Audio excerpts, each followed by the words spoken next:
याद उन्हें भी क्या करना जो दिल में हमेशा रहते हैं, क्या सांसें और क्या धड़कन, आप हमारे कतरे कतरे में बसते हैं। दोस्तों, प्रेजेंट इंडेफिनिट की चर्चा चल रही थी। प्रेजेंट इंडेफिनिट के क्रम में ही बढ़ते हुए आज इसमें मैं स्पेशल स्ट्रक्चर्स पे चर्चा करूंगा। किन स्ट्रक्चर्स पे चर्चा होगी? तो स्पेशल स्ट्रक्चर पे चर्चा होगी। स्पेशल स्ट्रक्चर पे चर्चा होगी। स्पेशल का मतलब होता है विशेष स्ट्रक्चर। विशेष स्ट्रक्चर इन द सेंस वो स्ट्रक्चर्स जो कॉमन स्ट्रक्चर से थोड़ा हट करके होते हैं। इन स्ट्रक्चर्स का इस्तेमाल जहां भी होता है विशेष तरीके से होता है। और जब इनकी बात करते हैं विशेष तरीके से इस्तेमाल करने की, तो सबसे पहला जो उसमें कंडीशन होता है, हम बात करेंगे कंडीशनल स्ट्रक्चर को लेकर के। अगर हमें कंडीशनल स्ट्रक्चर्स को क्यों देखना होता है, ये भी कंडीशनल स्ट्रक्चर्स आपको सेंटेंस बनाने में तो आते ही हैं, साथ ही साथ इनका एग्जाम्स में, कॉमन एरर्स में, सेंटेंस इंप्रूवमेंट में, हर जगह इनका काम होता है। जैसे कंडीशनल स्ट्रक्चर में सबसे पहला जो हमारा स्ट्रक्चर है वो स्ट्रक्चर है सेंटेंस में इफ होगा, इफ के बाद क्या होगा? सब्जेक्ट होगा, सब्जेक्ट के बाद V1 होगा, V1 के बाद V5 होगा, प्लस ऑब्जेक्ट होगा, कॉमा हो जाएगा, सब्जेक्ट प्लस फिर आपका हो जाएगा सेल। ध्यान दीजिएगा, सेल के बाद फिर आपका क्या हो जाएगा? विल हो जाएगा, विल के बाद V1 और प्लस ऑब्जेक्ट। इसी स्ट्रक्चर को अगर देखो यहाँ कॉमा दिया है, अगर इसको दूसरे टर्म में लिखोगे, अगर इसको आगे लेते हो, सब्जेक्ट प्लस तुम करते हो सेल, ऑब्लिक करते हो विल, प्लस करते हो V1 प्लस ऑब्जेक्ट, और प्लस इफ को जैसे ही लेते हो तो वैसी स्थिति में सब्जेक्ट होगा, सब्जेक्ट के बाद V1, V5 और प्लस ऑब्जेक्ट होगा।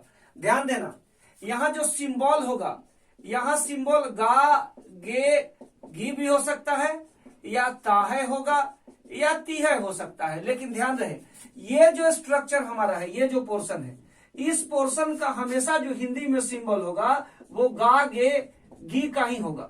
अब ये कैसे गा, गे, गी का होगा, जरा इसको देखो ध्यान से, कैसे गा, गे, गी का होगा। तो गा, गे, गी का करने के लिए हमें क्या करना है? यदि हम लिखते हैं कि यदि, ठीक है, मोहन, यदि मोहन आता है, यदि मोहन आता है, ठीक है। अब ये आता है को अगर हम आएगा भी करते हैं, अगर इसको हम लोग करते हैं आएगा, यदि मोहन आता है आएगा, ध्यान देना, तो भी इसका जो केस होगा ये subject plus V1 oblique V5 plus object का केस होगा। तो यदि मोहन आता है या मोहन आएगा, मैं, ठीक है, उसके साथ, मैं उसके साथ नाचूंगा, मैं उसके साथ क्या करूंगा? नाचूंगा। ध्यान देना सेंटेंस पे, सेंटेंस क्या कर रहा है कि यदि मोहन आता है या आएगा, मैं उसके साथ क्या करूंगा? नाचूंगा। सेंटेंस में गौर फरमाना। सबसे पहली बात तो यहाँ पे यहाँ इफ लगा है, इफ लगा है मतलब कंडीशन है, और जहां कंडीशन होगा, कंडीशन वाला काम कंफर्म हो नहीं सकता है। मोहन आ भी सकता है और मोहन नहीं भी आ सकता है, मोहन आ भी सकता है और नहीं भी आ सकता है, ये ध्यान देना है। तो यदि मोहन आता है या मोहन आएगा तो मैं क्या करूंगा? नाचूंगा। कंडीशन देखिए। अब सबसे पहले सेंटेंस में ऑब्जर्व करना स्टार्ट करिएगा, सेंटेंस में है क्या। तो आप यहां देख रहे हैं मोहन है, मोहन क्या है? आपका प्रॉपर नाउन या आपका सब्जेक्ट है। क्या है ये? Proper noun subject. और यहां लगा है यदि, तो यदि मोहन आता है, ये प्रॉपर नाउन सब्जेक्ट है। क्या है ये? थर्ड पर्सन सिंगुलर नंबर है, यानी ये क्या है आपका? थर्ड पर्सन सिंगुलर नंबर, जिसको शॉर्ट में TPSL लिखा। तो ये थर्ड पर्सन सिंगुलर नंबर है। तो कहता कि यदि मोहन आता है या मोहन आएगा, मैं उसके साथ नाचूंगा। ध्यान दीजिएगा जरा सेंटेंस पे। तो सबसे पहले हम लोग यदि के लिए क्या लिखेंगे? यदि के लिए हम लोग लिखेंगे इफ। इफ के बाद क्या होगा? जाहिर सी बात है, मोहन का मोहन लिखेंगे, आता है या आएगा। Mohan third person singular number है। मैंने बताया था किसके साथ V1 और किसके साथ V5, ये पिछली क्लास में मैंने आपको बताया है। बात समझ में आ रही है? तो मैंने बताया था यदि मोहन, मोहन के बाद क्या हो जाएगा? If Mohan comes, if Mohan क्या? कम्स। तो यदि मोहन आता है, इफ मोहन कम्स, मैं उसके साथ नाचूंगा। अब यहाँ पे क्या करेंगे? आई लगाएंगे। आई के साथ क्या लगेगा? सेल लगेगा। क्यों सेल लगेगा? क्योंकि मैंने आपको बताया है आई और वी के साथ सामान्य स्थिति में सेल का प्रयोग, और सामान्य स्थिति नहीं अवश्य का बोध जब कराना होगा तब उसके साथ हम लोग विल का प्रयोग करते हैं। सामान्य स्थिति में आई और वी फर्स्ट पर्सन है, जिनके साथ फ्यूचर में सेल का प्रयोग किया जाता है। तो आई सेल, नाचना की अंग्रेजी क्या होती है? डांस। सेल और विल के बाद हम लोग क्या लगाते हैं बच्चों? V1 लगाते हैं।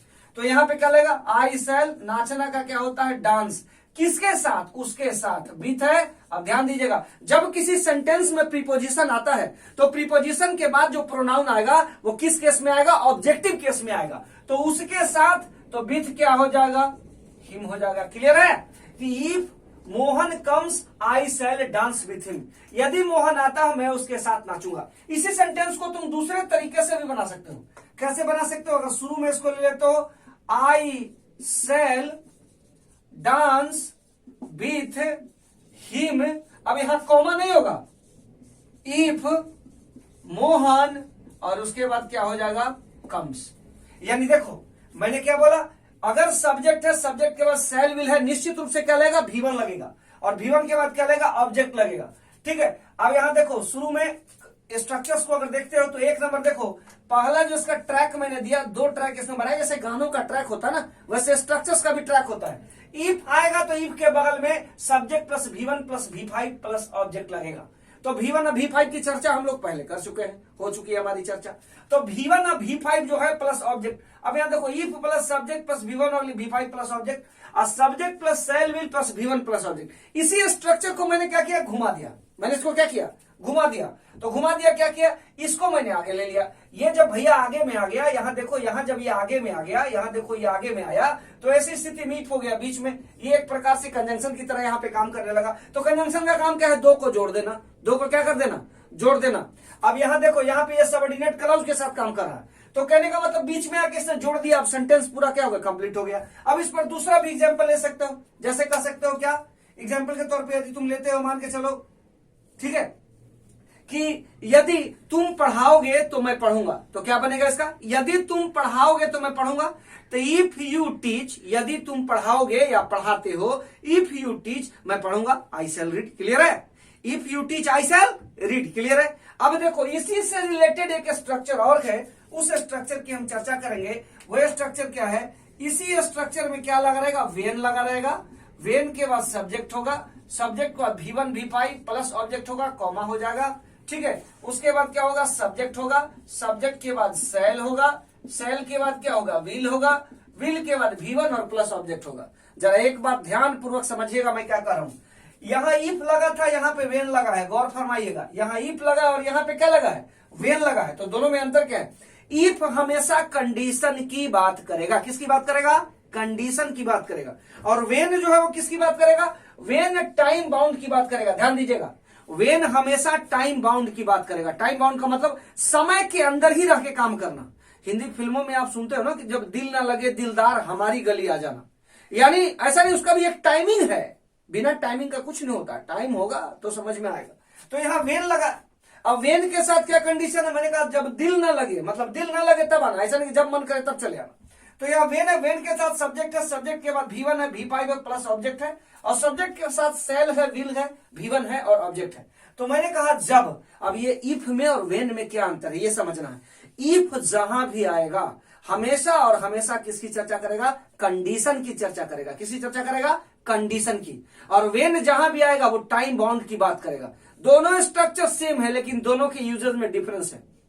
मैं कहता हूं यदि तुम IAS बनते हो तो मैं तुमसे दोस्ती करूंगा, तुम IAS नहीं बनूंगा तो दोस्ती नहीं करोगे, कंडीशन है। यहां क्या है कि जब तुम खाना बनाओगे, जब तुम खाना बनाओगे मैं खाऊंगा।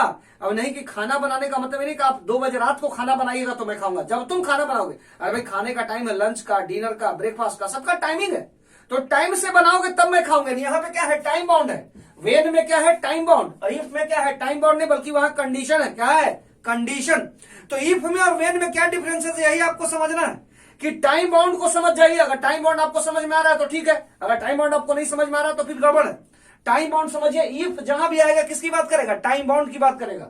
और वेन, इफ जहां भी आएगा टाइम बाउंड की, सॉरी कंडीशन की बात करेगा। और वेन जहां भी आएगा किसकी बात करेगा, वेन जो है वो टाइम की बात करेगा। और इफ किसकी बात करेगा, कंडीशन की। जैसे मैं यहां पे कहता हूं जब तुम खाना बनाओगे, जैसे सेंटेंस हम लेते हैं, जब तुम खाना बनाओगे, ध्यान दीजिएगा, बनाओगे क्यों, बनाते हो भी कर। जब तुम खाना बनाओगे मैं खाऊंगा, मैं क्या करूंगा, खाऊंगा। जरा ध्यान देना। तो जब तुम खाना बनाओगे, इसका क्या बनेगा, वेन यू, जब तुम खाना बनाओगे, वेन यू, ठीक है, कुक फूड, क्या बनाओगे, खाना बनाओगे। जब तुम खाना बनाओगे तो वेन यू कुक फूड, आई के साथ क्या लगेगा, शैल, और शैल के बाद क्या लगेगा, ईट, मैं खाना खाऊंगा। यानी वेन में टाइम बाउंड है, इफ में क्या है, कंडीशन है, वेन में क्या है, टाइम बाउंड है और इफ में क्या है, कंडीशन है।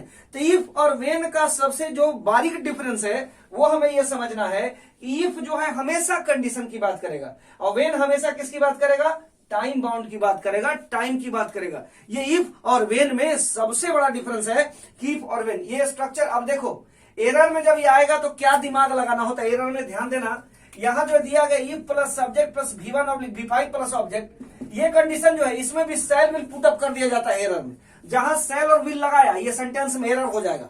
यानी इफ के बाद सब्जेक्ट के साथ V1 V5 प्लस ऑब्जेक्ट आता है और subject plus shall will plus V1 plus object आपका अलग आता है। अगर इसको पहले लेते हो, चाहे इफ के साथ लो चाहे वेन के साथ लो, एक मैजिक तुमको और दिखाता हूं, दोनों में वेट किसका ज्यादा है, इसका वेट कम इसका वेट ज्यादा। जैसे टेक एन एग्जांपल ले लो, एक तराजू लेते हैं, तराजू में बैलेंस बनाते हैं, तो बैलेंस बनाते हैं तो एक साइड में वेन को रखा, एक साइड में इफ को रखा। अब देखो ये वेन है, ये क्या है तुम्हारा, वेन है।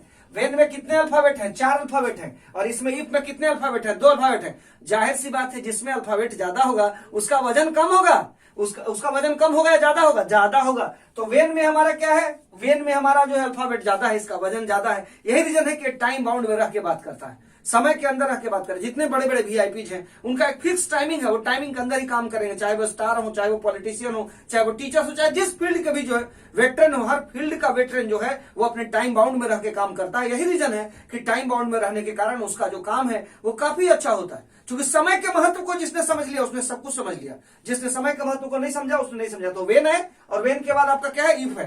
तो इफ और वेन की स्थिति में क्या है, वेन आपका टाइम बाउंड की चर्चा करेगा और इफ आपका किसकी बात करेगा, इफ आपका बात करेगा कंडीशन की बात करेगा।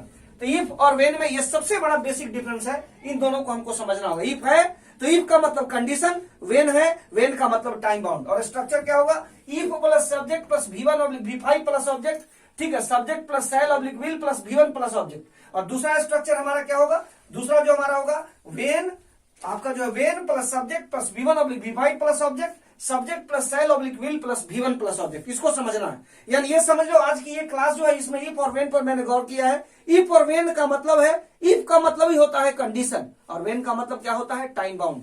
और ये स्ट्रक्चर कहां लगता है, प्रेजेंट इंडेफिनिट में। इसका एक पार्ट प्रेजेंट इंडेफिनिट और दूसरा पार्ट फ्यूचर इंडेफिनिट। ये देखो ये प्रेजेंट इंडेफिनिट है और ये क्या है, फ्यूचर इंडेफिनिट है, जिसे हम लोग सिंपल प्रेजेंट के नाम से भी जानते हैं। ये हमारा सिंपल प्रेजेंट है, ये हमारा सिंपल प्रेजेंट है, ये हमारा सिंपल फ्यूचर है। ये हमारा सिंपल, ये हमारा क्या है, सिंपल प्रेजेंट है और ये हमारा सिंपल फ्यूचर है। फ्यूचर आया मतलब सेल विल आएगा। सेल विल के बिना फ्यूचर की कल्पना कर नहीं सकते हो। फ्यूचर मेकर में, फ्यूचर में सेल और विल का आना जरूरी है, वो आएगा ही आएगा। आशा करता हूं ये चीज समझ में आ गया होगा कि फॉर वेन में क्या डिफरेंस है। क्लियर है? चलो फिर ठीक है, आज के लिए इतना ही। Thank you, have a nice day.